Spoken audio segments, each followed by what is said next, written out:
Bismillahirrahmanirrahim. Assalamualaikum warahmatullahi wabarakatuh. Alhamdulillah, wassalatu wassalamu ala rasulillah wa ala alihi wa sahbihi wa mawala, la hawla wa la quwata illa billah. Rabbi shrah li sadri wa yassir li amri wahlul 'uqdatam min lisani yafqahu qawli, amma ba'du. Para santri online dimanapun Anda semua berada, para santri pesantren Ciganjur yang saya sayangi, alhamdulillah pada malam ini kita kembali berjumpa untuk mempelajari, mengkaji kitab karya Ibn Rushd yang berjudul Faslul Maqal fi Taqriri ma baina syariah wal hikmah minal ittisal. Di 5 pertemuan terakhir kita bisa belajar sambil bertatap muka, bercanda-bercanda.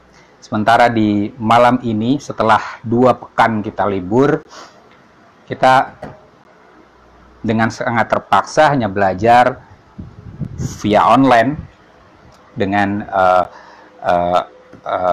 live streaming ini, karena sebagaimana kita ketahui saat ini kita sedang sama-sama menghadapi cobaan berupa pandemi COVID-19 atau corona, yang mana penyebarannya antara lain melalui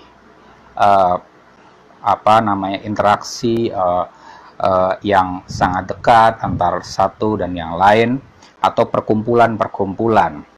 Makanya kemudian pemerintah menetapkan perlunya jaga jarak fisik, physical distancing, dan juga atau social distancing, dan kita sudah seyogyanya mengikuti ketentuan pemerintah itu, karena paling tidak kalau kita muslim, kita memang diharuskan untuk mengikuti pemerintah sejauh ketentuan pemerintah itu maslahat, ya kan? Atiullah wa atiur rasul wa ulil amri minkum. Taatlah kepada Allah, kepada Rasulullah, dan your government, pemerintah kalian. Dan kemudian yang namanya pemerintah, kebijakannya harus apa? Sesuai dengan kemaslahatan. Tasarruful imam ala ra'iyah manutun bil maslahah. Keputusan pemerintah yang terkait dengan hajat masyarakat luas, rakyat secara umum, itu manutun bil maslahah, harus selaras dengan kemaslahatan. Dan saat ini yang maslahat adalah ya seperti yang kita rasakan sekarang, perkuliahan, pengajian, bahkan juga mal-mal itu banyak ditutup, semuanya demi kemaslahatan kita bersama. Kita berdoa semoga pandemi ini atau wabah ini segera berakhir. Semoga kita sehat sentosa dan kita bisa bertatap muka langsung kembali. Di pengajian kali ini kita akan membahas argumen ke-15 sampai argumen ke-18 insya Allah. Seperti yang saya tulis di di Facebook, bahwa temanya adalah cara dan syarat mengkaji filsafat. Ya. Sebagai resam dan juga suatu tradisi baik, mari sebelum kita mengkaji kitab ini kita hadiahkan Fatihah, kita kirimkan doa kepada pengarang kitab ini, yaitu Abu Walid Muhammad bin Ahmad bin Rushd, atau yang dikenal juga sebagai Hafidh Rushd.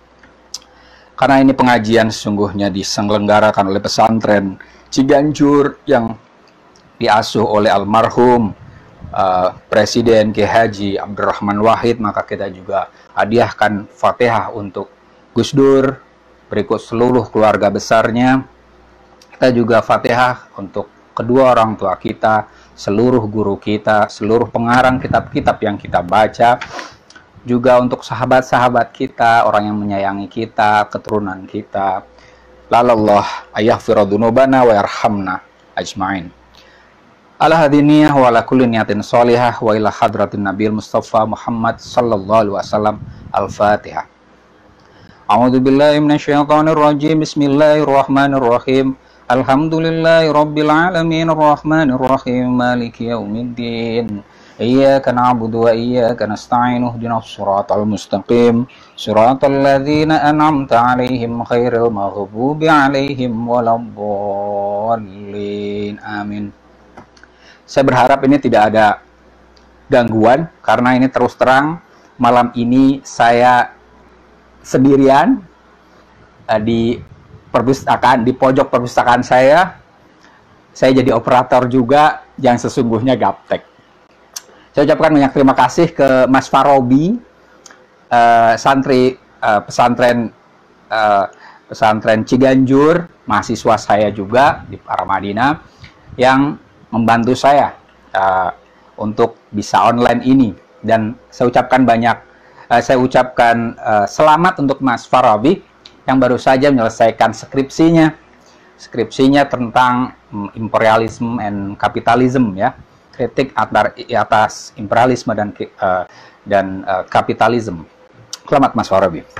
Semoga kita bisa berjumpa lagi. Bismillahirrahmanirrahim. Qala mu'allifu rahimallahu ta'ala wa nafa'ana bihi bi ulumihi bid daraini amin ya rabbal alamin. Bismillahirrahmanirrahim. Daruratul istifadah, darurah kebutuhan atau keniscayaan, al istifadah mengambil manfaat, min juhudil kudama dari kerja keras para pendahulu. Wa idza kana hadza hakadha, apabila ada ini seperti ini maksudnya pembahasan yang tempo hari itu kan kita sudah membahas tentang kewajiban belajar logika, kemudian juga kewajiban belajar filsafat, semacam itu ya.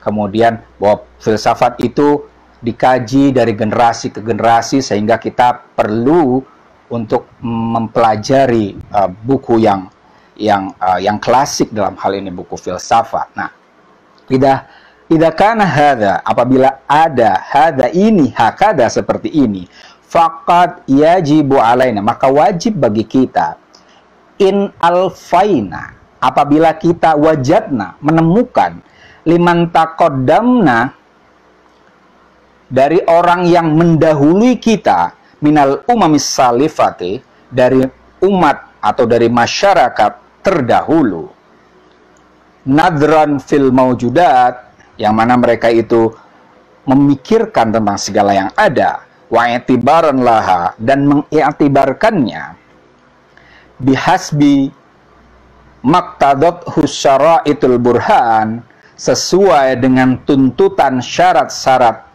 logika demonstratif. Apa yang wajib?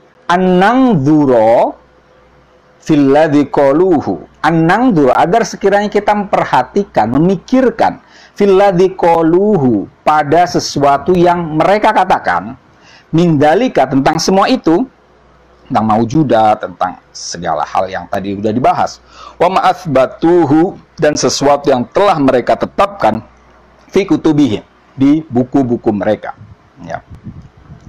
Fama kana minha, fama, sejauh ada apa, ma minha, dari segala yang mereka katakan itu, muwafiqan lil haqqi, selaras dengan kebenaran, qabilnahu, maka kita akan menerimanya, minhum, dari al-qudama, dari orang-orang terdahulu, sarorna bih, kita senang dengan apa yang dikatakannya itu, wa syakarnahum alaih, dan kita berterima kasih kepada mereka, wa makana minha, dan apabila ada ma minha, dari apa yang mereka katakan, dari apa yang dikatakan para pendahulu itu, ghairu muwafiqin lil haqqi, tidak selaras dengan kebenaran, nabahna, alaihi, maka kita akan memberitahunya tentang yang tidak selaras itu. Hadarna minhu, kita akan memperingatkannya. Wa'adarnahum, dan kita akan memaafkannya. Teman-teman semua, maaf.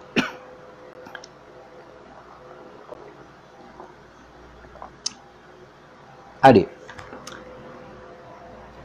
sejauh kita telah menemukan bahwa orang pendahulu kita sudah mengkaji tentang segala yang ada dan mengiktibarkannya, yakni al-ubur minal muqaddimat ilan nata'ij, yakni berpikir, bertransformasi dari premis-premis menuju ke kesimpulan, bihasbi maqtadahud burha, sesuai dengan syarat-syarat logika demonstratif, maka sudah seyogianya kita juga nangdura fil ladzi qaluhu, perlu memikirkan ulang. Jadi begini, ini yang saya sebut sebagai cara berelasi dengan filsafat yang diajarkan oleh Ibn Rus. Ya. Ternyata pendahulu sudah, orang-orang sebelum kita, sebelum saya misalnya, sudah mengkaji segala yang ada, sudah berfilsafat. Maka apa yang perlu dilakukan? An-nangduro. Kita harus memikirkan ulang apa yang qaluhu, apa yang mereka katakan. Tinjau ulang. Artinya tidak semata-mata langsung diterima, ya, difikirkan ulang, ya. Karena berfilsafat itu bukan taklid. Berfilsafat itu berpikir, ya. Kita membaca kitab, ya, tidak kemudian kita membenarkannya begitu saja. Kita pikirkan ulang. Mereka sudah ngomong apa? Mereka sudah membicarakan apa? Menulis tentang apa? Semacam itu kan? Nah, di sini kemudian apa? Seandainya yang ditulis oleh pendahulu kita itu muwafiqan lil haqqi, ternyata selaras, bener nih, gitu kan? Bener kok, ini sesuai. Muwafiqan lil haqqi itu apa? Tempoh hari saya sudah mengajarkan minimal standar kebenaran itu ya minimal 2 lah ya. Sebenarnya ada 3 ya. Yang paling lengkap memang 3 sebenarnya. Pertama, benarnya itu secara komprehensif, ya, atau secara konsisten, secara rasional, bahwa ini masuk akal. Itu berarti muwafiqan lil haq. Atau kebenarannya berupa kebenaran korespondensi, sesuai dengan fakta. Pernyataan yang mana ketika pernyataan itu dikembalikan kepada fakta, ternyata fakta membenarkannya, itu benar juga. Atau kebenarannya standarnya intuitif minimal, ya, nyaman gitu loh, ya. Tapi itu nanti filsafat yang intuisionis, ya, seperti Bergson dan seterusnya. Tapi minimal yang paling objektif minimal 2 itu, ya. Apakah pernyataan itu masuk akal, ya, atau sesuai dengan fakta. Kalau dua-duanya berarti itu muwafiqan lil haq, selaras dengan kebenaran. Kalau pernyataannya ternyata sesuai dengan kebenaran, apa yang dilakukan? Qabilnahu, kita terima. Wasyarorna bih, kita senang, alhamdulillah. Wasyakarnahum alaihi, dan kita berterima kasih. Ya. Di setiap permulaan pengajian ini saya selalu mengajak kita semua untuk memberikan doa, mengirimkan Fatihah untuk guru-guru kita, juga untuk para penulis-penulis buku yang kita sudah baca. Itu ya bagian dari syakarnahum, kita berterima kasih. Oh, alhamdulillah, gitu kan.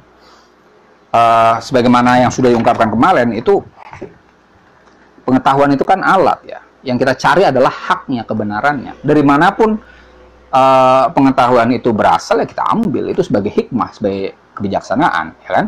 Ada hadisnya yang tempoh hari sering saya sebut, bahwa al-hikmah dolatul mu'min.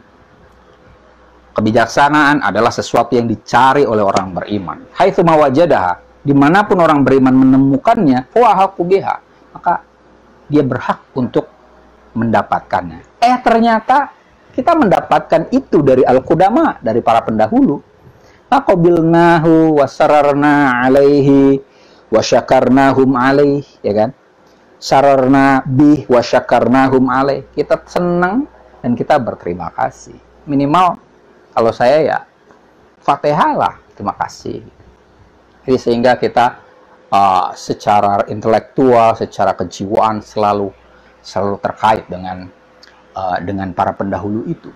Bahkan mungkin kalau kita di tahlilan hanya Fatihah untuk auliya wasyuhada wassolihin gitu kan. Kalau saya tambah wal falasifatil mantiqiyin, ya kan, dan Fatihah untuk para filsuf dan para logikawan. Aina makanu, dimanapun mereka berada. Ya karena bagian dari syakarnahum, kita berterima kasih kepada mereka. Berterima kasih kepada manusia itu penting, ya kan? Ada pernyataan itu kan, man lam yashkurin nas lam yashkurillah, ya kan?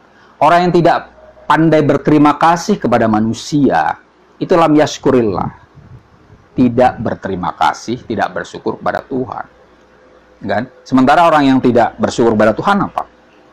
Inna adzabil syadid, kata Tuhan kan, maka azabku akan pedih. Artinya sesuatu nikmat yang sebenarnya itu seharusnya disyukuri, kalau tidak disyukuri maka Tuhan bisa mencabutnya, macam itu. Nah, salah satu manifestasi atau perwujudan dari syukur kita kepada Tuhan adalah berterima kasih kepada manusia.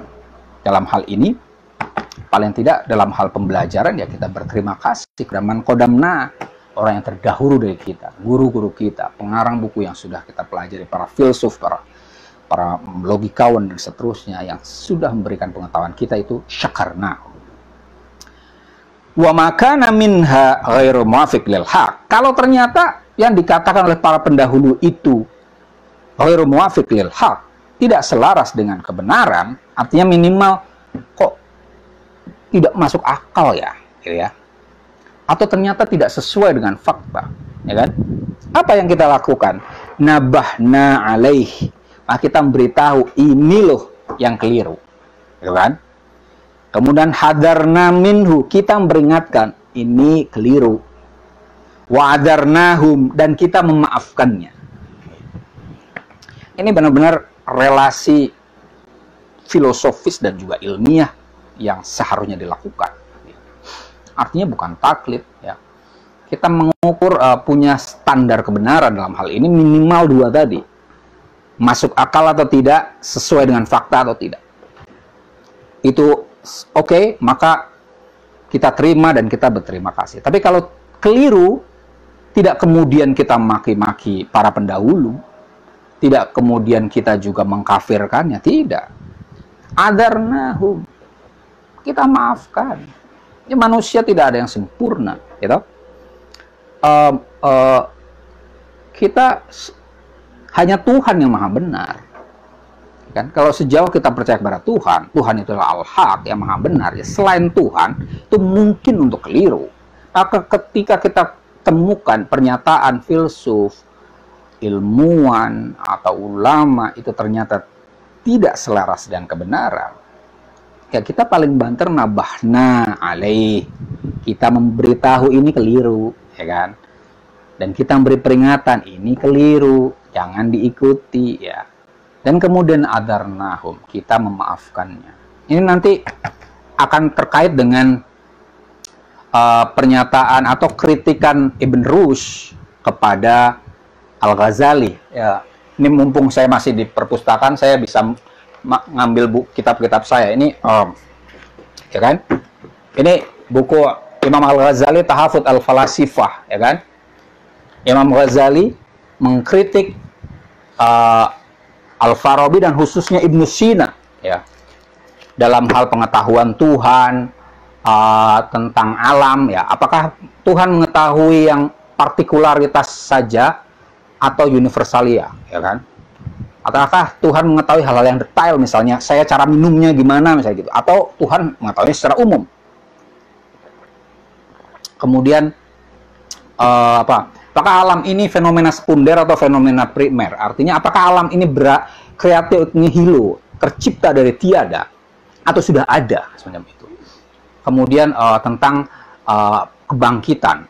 Nanti setelah mati ini kita yang bangkit itu hanya jiwa saja atau jiwa dan raga. Nah, Al-Ghazali berbeda pendapat dengan Ibnu Sina, ya kan? Ibnu Sina cenderung bahwa Tuhan mengetahui yang global, bahwa alam ini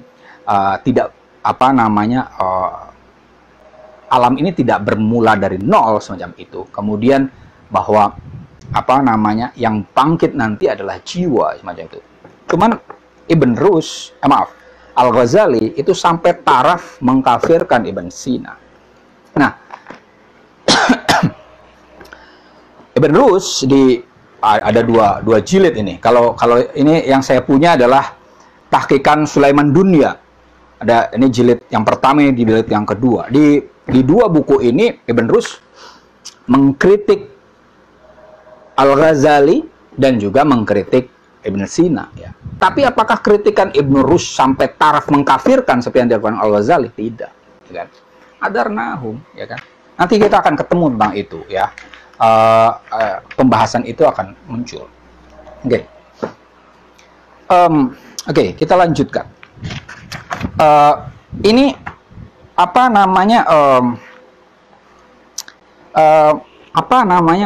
terkait dengan relasi antara diri dengan yang lain, ya kan? Taruhlah dalam hal ini kutub al-qudama adalah al-akhar yang lain, the other, lian, ya. Self itu kita. Bagaimana cara berinteraksi dengan yang lain, ya kan? Saya tempo hari Oktober 2012 saya dapat undangan ke Azerbaijan untuk mempresentasikan makalah di Baku International Humanitarian Forum. Saya menulis makalah bahasa Inggris judulnya Self and Cultures. Itu kemudian saya terjemahkan saya terjemahkan ke bahasa Indonesia dan saya taruh di buku saya yang berjudul Post Occidentalism, ya. Identitas dan Alteritas Postkolonial. Di situ saya mengungkapkan tentang kritik saya tentang cara berelasi dengan yang lain. Ada orang yang berelasi dengan yang lain dengan cara menolak yang lain, ya. Misalnya kalau di Islam, ya, kaum salafi itu kan dikit-dikit bid'ah semacam itu kan, dikit-dikit ini Barat, ini Yahudi dan seterusnya. Yang lain, sesuatu yang dari luar itu ditolak. Di filsafat juga ada yang model semacam itu, ya. Misalnya Jean-Paul Sartre, ya, Sartre biasanya kalau kita tulisnya Sartre, Jean-Paul Sartre. Itu dia bilang other is hell, pihak lain adalah neraka. Artinya menolak sesuatu yang dari lain. Di sisi lain ada pihak yang terbuka kepada yang lain, ya. Kalau di filsafat misalnya Levinas, ya. Beberapa filsuf kontemporer, ya. Contohnya Levinas itu bahwa kita adalah kata Levinas adalah filsuf Prancis, bahwa kita adalah kawanan dari yang lain. Bahwa diri ini adalah yang lain. Kita itu selalu mendambakan yang lain. Berbagai filsuf selain Levinas juga mengatakan, yang kontemporer, ya, mengatakan hal yang sama. Tentang yang lain itu selalu lain. Itu Derrida juga mengatakan itu. Artinya itu tanpa menerima yang lain, kita ini dalam diri kita itu penuh dengan kelianan, jangan kelainan. Kalau kelainan jadi orang gila. Kelianan. Before we accept other, itu kita sudah dalam diri kita itu ada kelianan, otherness. Contohnya misalnya gini, semua yang ada di diri kita ini kan saya tidak menciptakan diri saya pribadi. Saya pakai peci hitam ya karena orang-orang pakai peci hitam, misalnya gitu kan. Pakai koko, pakai jam, pakai kacamata, itu artinya ya kemudian saya mengkaji dan belajar filsafat, itu pasti ada bayangan tentang yang lain, kan? Maka kemudian ini bagian yang kedua.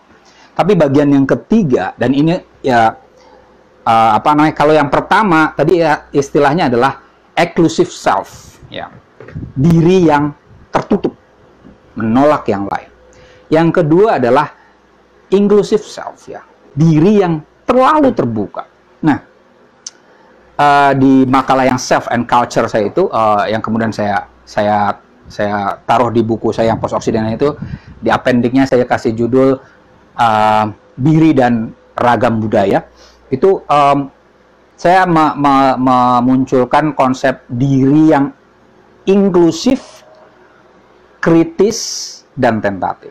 Ya, kurang lebih apa yang ditulis apa yang inklusif, artinya pada dasarnya kita terbuka, ya kan? Dari mulai bayi itu kan kita terlalu terbuka, selalu berusaha untuk belajar dari yang lain, artinya inklusif kan? Tapi inklusifnya tidak model-model inclusive self yang Levinas dan kawan-kawan tadi. Kenapa? Karena kalau terlalu terbuka kepada yang lain, ya bahaya.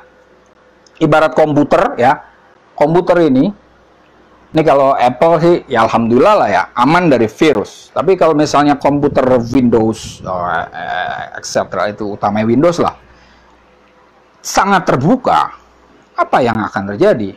Virus akan banyak masuk, ya kan? Maka inklusif saja nggak cukup. Perlu apa? Kritis. Kritis ibaratnya adalah, kalau di komputer ya, artinya ada antivirus lah ya. Ada antivirus. Nah, kemudian setelah itu apa? Tentatif. Wah, misalnya gini, ketika kita mengkritik, ternyata kita temukan apa yang ditemukan oleh Ibn Rushd tadi. Oh, kemungkinan dia benar, ya kan? Kalau benar ya kita terima. Tapi ada kemungkinan dinyatakan pihak lain itu keliru, maka kita hadarnahum, ya kan? Kita memberitahu, memberikan kritik terhadapnya. Tapi kemudian adarnahum, ya kan? Kita memaafkannya, tidak kemudian kandem semacam itu, tidak kemudian kita menghina ataupun meremehkannya, tidak. Tapi ketika tadi qabilnahu, kita menerima pendapat yang benar dari pihak lain, apakah kemudian kebenaran itu absolut? Ya enggak juga. Maka di sini saya katakan tentatif, ya. Ini paling tidak saya menambahkan apa yang dikatakan oleh Ibn Rushd ini. Ibn Rushd hanya sampai taraf kalau keliru maka kita kasih catatan, ya, tapi kita maafkan. Kalau benar maka kita terima dan bersyukur. Terima kasih. Nah, saya tambahkan tidak cukup itu, ya. Artinya kebenaran yang dinyatakan oleh pihak lain, kudama sekalipun, itu tetap saja tentatif. Tentatif itu artinya sementara. Ilmu pengetahuan ini kan penuh dengan kesementaraan, ya kan? Selalu ada pembaruan. Tidak hanya di ilmu-ilmu umum, hatta ilmu-ilmu agama juga sama. Selalu ada pembaruan, ya kan? Fatwa-fatwa selalu harus ada yang baru, ya kan? Harus ada pernyataan-pernyataan baru semacam itu. Itu artinya yang sudah ditemukan oleh pihak lain, misalnya ini adalah para pendahulu, itu tetap saja sifatnya tentatif dan could be direvisi lagi, bisa untuk direvisi lagi, dikritik lagi, dilengkapi lagi, semacam itu. Oke. Terlalu panjang di situ ya, masih panjang. Oke. Itu argumen ke-15. Sekarang argumen ke-16. Faqad tabayyana min hada, telah jelas dari ini, anan nadhara, bahwa memperhatikan atau memikirkan, ta'ammul fi kutubil qudama, memikirkan buku-buku para pendahulu itu wajibun bisyar'i, wajib secara syara', ya, wajib menurut agama Islam. Memikirkan karya-karya pendahulu, dalam hal ini para filsuf, itu wajibun bisyar'i, wajib secara syariat. Kenapa? Idh kana magzahum fi kutubihim, Karena makna di dalam buku-buku mereka, wa maqsiduhum, dan maksud mereka, wal maqsidu, adalah maksud alladzi hatsana syar'u alaih, yang dianjurkan oleh syariat. Kenapa tadi kan? Kenapa mengkaji buku-buku para pendahulu, dalam hal ini buku-buku filsafat, itu menjadi wajib secara syariat? Karena para pendahulu itu, maksud dari apa yang ditulis oleh pendahulu itu adalah maksud yang dianjurkan oleh syariat Islam. Ini kita agak mengulang, ya kan? Apa syariat Islam maksudnya apa? Memikirkan tentang segala yang ada, kan? Afala ta'qilun, ya kan? Kemudian misalnya pernyataan tentang fa'tabiru ya ulil absar dan seterusnya, itu kan perintah Tuhan, perintah syariat Islam bahwa kita diharuskan memikirkan segala yang ada, ya. Inna fi khalqis samawati wal ardi wa ikhtilafil laili wan nahari la ayatil lil absar, macam itu. Itu semua menunjukkan pada kajian terhadap segala yang ada, itu adalah sesuatu yang diwajibkan oleh syariat. Nah, yang dilakukan para kudama, ya, itu juga melakukan itu. Yang ditulis oleh Aristotle misalnya, dalam hal ini Ibn Rushd Aristotelian, itu nanti adalah fokusnya ke apa? Aristotle itu mengkaji segala yang bergerak sampai ke ranah sesuatu ya, penggerak yang tidak digerakkan. Jadi Aristotle itu mengkaji segala itu, oh ini semua bergerak, ya kan? Sampai dia berpikir sampai ke batas di mana, oh ada penggerak yang tidak digerakkan, unmover. Nanti ujungnya sampai situ. Nah, yang disyariatkan oleh Islam, oleh Al-Quran juga ke situ. Perhatikanlah segala sesuatu, bahkan di dirimu, kemudian nanti dengan sendirinya kita akan mengetahui Sang Maha segalanya itu, ya kan? Oke. Nah, itu tadi sudah dibahas di pertemuan sebelumnya. Kita lanjutkan. Wa anna man naha, dan sungguhnya man, seseorang, naha, yang melarang, anin nadhar fiha, untuk berfikir fiha, di dalam kutub al-qudama, buku-buku para pendahulu, mangkana ahlan lin nadhari fiha, yang mana orang itu ahlan lin nadhar fiha, mampu, berhak untuk berfikir atau memikirkan atau mempelajari buku-buku pendahulu. Siapa man kana ahlan lin nadhar fiha itu? Wahua, man itu adalah alladzi, orang yang jama'a amraini, yang menggabungkan dua hal.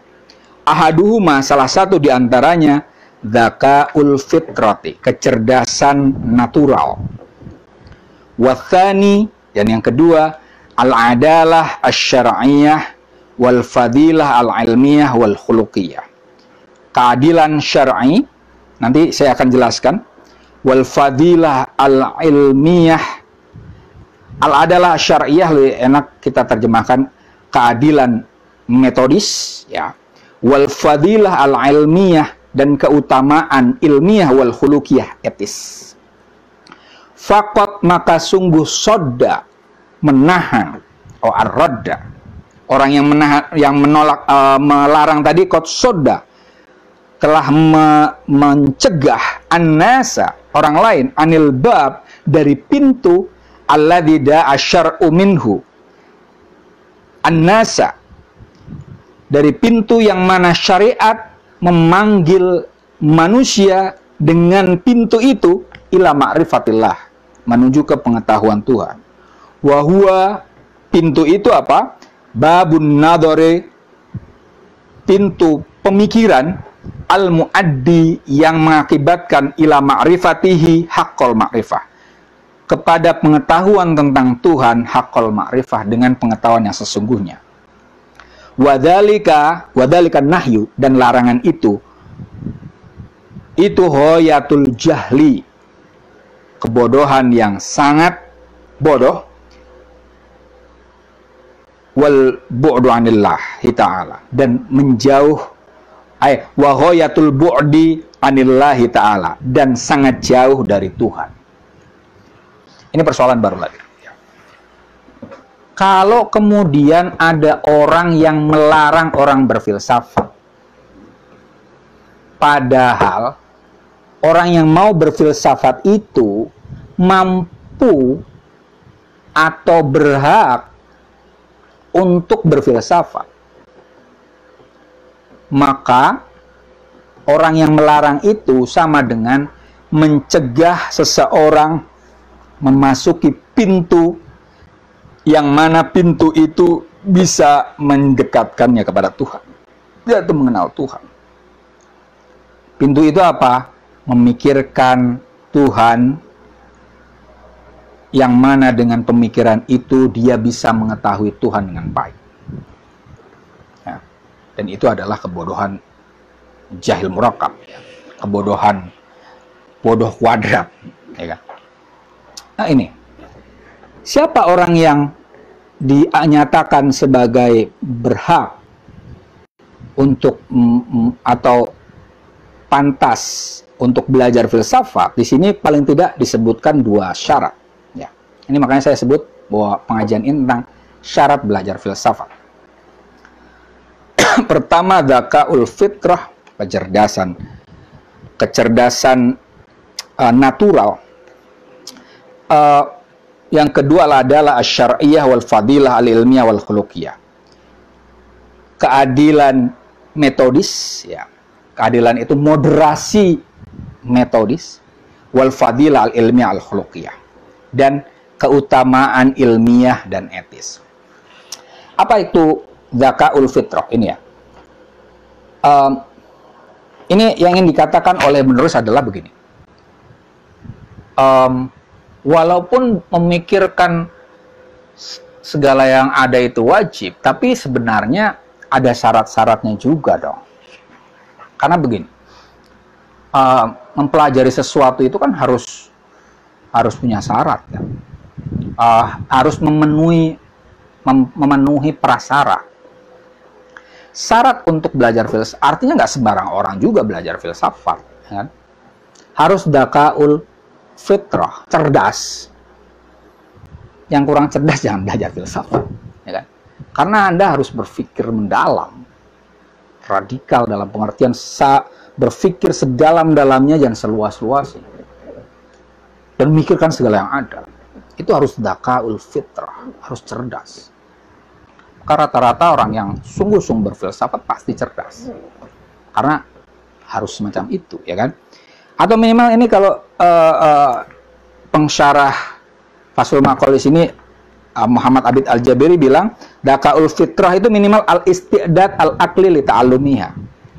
Kesiapan diri untuk mempelajari filsafat. Kalau nggak siap, pikirannya nggak siap, ya mospro, sia-sia, ya, itu kan. Ya, kalau misalnya gini, orang tidak, misalnya begini, ada orang disuruh untuk belajar tentang agama lah, tapi dia tidak punya keinginan untuk terlalu dalam belajar agama, ya sia-sia, ya kan? Atau anak disuruh belajar matematika, misalnya, dia tetap mau belajar, cuman dia tidak bisa terlalu dalam di situ karena mungkin kecerdasan, karena ada multiple intelligence, ada kecerdasan kan beragam kan, ada yang kinestetik, ada kognitif, ada, dan ternyata dia tidak bisa, kecerdasan utamanya bukan yang kognitif, artinya dia tidak punya istidad al-aqli li ta'allumi, ya percuma juga belajar matematika dalam hal ini secara mendalam, ya kan? Sama filsafat pun mengharuskan orang itu punya istidad al-aqli li ta'allumi, Atau minimal gini, kayak kalau belajar di kampus itu kan selalu ada prasyarat kan. Anda tidak mungkin, misalnya di ilmu alat saja, minimal kan harus bisa alif bata dulu sebelum Anda belajar nahwu sharaf apalagi balaghah, ya kan? Harus ada step yang paling dasar dulu. Baca Iqra dulu, alif ba sudah bisa, baru kemudian belajar tajwid, belajar nahwu, belajar sharaf, belajar mantik, belajar balaghah dan seterusnya. Itu artinya tidak bisa langsung loncat. Ya seperti apa namanya? Ini sama. Kayak misalnya Anda untuk belajar filsafat kontemporer misalnya, minimal ya harus belajar terlebih dahulu tentang filsafat yang sebelum-sebelumnya, ya kan? Belajar filsafat kontemporer misalnya postmodernism, minimal Anda harus sudah belajar tentang sofism, ya kan? Anda harus belajar tentang filsafat Yunani, sofism, minimal. Artinya itu. Sehingga ada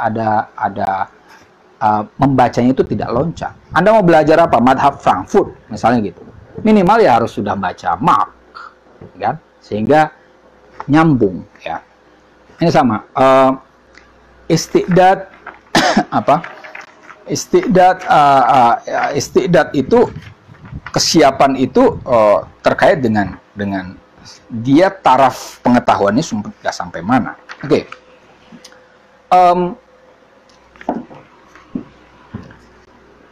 Kemudian apa? Al-adalah asy-syar'iyyah, ya.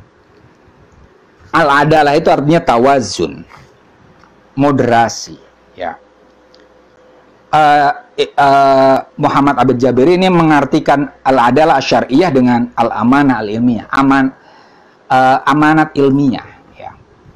Ai an-nuhawila fahmal qudama wa alla nu'awwila kalamahum au nukhrija bihi au nahruja bihi an maqasidihi fanaku syuhada haq, ya. Artinya kita adalah syar'iyah dalam hal ini itu amanah ilmiah itu artinya kita berusaha untuk memahami dengan sesungguhnya, tidak kemudian menawilkannya sesuka-suka kita, ya kan? Atau dalam hal ini tidak ada urusannya dengan agama, ya. Syar'iyah di sini makna generik dari syariat itu kan manhaj atau at-tariqah, cara, ya kan? Cara berpikirnya itu perlu adalah adil. Artinya dia jangan ekstrim, ya kan? Seperti yang tadi yang dinyatakan oleh Ibnu Rushd tadi, kita mempelajari pemikiran pendahulu itu ya dengan pemikiran yang adil. Kalau benar kita terima, kalau keliru ya kita benerin, semacam itu kan. Itu adil, ya kan? Tidak kemudian asalkan dari Qudama langsung kita tolak, atau sebaliknya, asalkan dari orang asing kita terima, itu juga keliru, ya kan? Artinya adil itu ya semacam itu, berimbang, ya. Kemudian al-fadilah al-ilmiyah, keutamaan ilmiah wal khuluqiyah. Ini apa? Al-fadilah al-ilmiyah di sini oleh Muhammad Abid Jabiri diartikan dengan iltizam, konsistensi, konsisten, ya. Iltizamu syahsyi birra'yi. Kalau konsisten dalam pendapatnya, artinya tidak mencela-mencela. Kalau pendapatnya X, ini X itu benar, ya terus, ya kan? Itu artinya taat kepada kebenaran. Dan fadilah khuluqiyah itu juga sama, artinya ada keutamaan etis. Kita mempelajari itu bukan untuk gagah-gagahan, bukan untuk nyari pembenaran, itu keliru, ya kan? Kalau hanya mencari pembenaran itu tidak mencari kebenaran, beda ya, pembenaran dan kebenaran beda. Dalam hal ini fadilah al-ilmiyah wal fadilah al-khuluqiyah itu artinya kita punya keutamaan dalam belajar. Yang kita cari adalah kebenaran, kebaikan, keindahan, semacam itu. Dan kita terima sejauh itu benar, baik, dan indah, semacam itu. Dan tawazun tidak ekstrim, ya.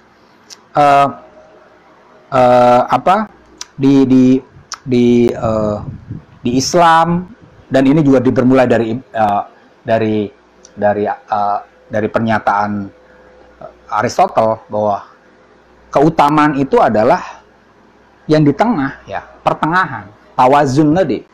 Saya gini, hemat itu sifat tengah. Nih, kalau ada santri saya akan nanya, ya, apa sifat tengah? Tempo hari saya sudah nyatakan, sifat tengah antara apa? Antara hemat itu sifat tengah antara pelit dengan boros, ya kan? Tawazun. Jadi hemat itu tidak pelit, tapi ada unsur pelitnya. Tidak agak boros tapi tidak boros, jadi hemat. Berani itu sifat tengah, ya kan? Sifat tengah antara apa? Pengecut, ya, penakut dengan apa? Nekat atau gegabah. Berani itu ada unsur takutnya sedikit, ada unsur nekatnya. Nah, itu berani. Nah, khairul umuri awsatuha, di bahasa Arab kan, sebaik-baiknya perkara adalah tengah-tengahnya. Islam sendiri itu kan pertengahan antara apa yang sudah saya sampaikan, antara Islam Nabi Muhammad, ya, dalam hal ini syariat Nabi Muhammad itu pertengahan antara syariat Nabi Musa, syariat balas Nabi Musa, dan syariat kasih yang terlalu kasih memaafkan versi Nabi Isa. Tengah. Makanya di Al-Quran disebutkan ummatan wasaton, tengah. Nah, di sini artinya Ibn Rushd itu mengerujuk kepada Aristotle yang suka tawazun, dan juga Islam yang juga suka al-wasat, ya kan? Nah, seorang yang belajar filsafat itu pertama perlu cerdas, kemudian dia harus moderat pendapatnya, dan juga belajar itu untuk mencari kebenaran, kebaikan, dan bukan untuk gagah-gagahan saja, atau untuk sombong-sombongan atau mencari pembenaran.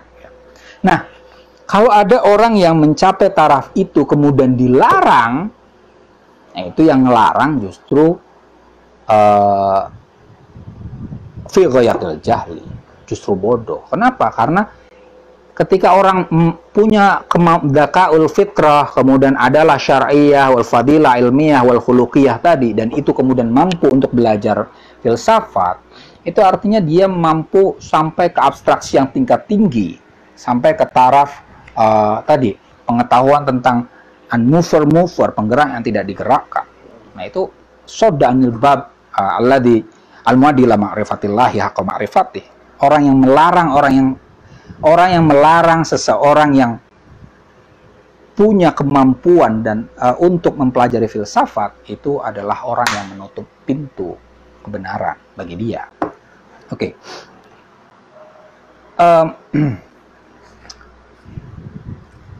Ini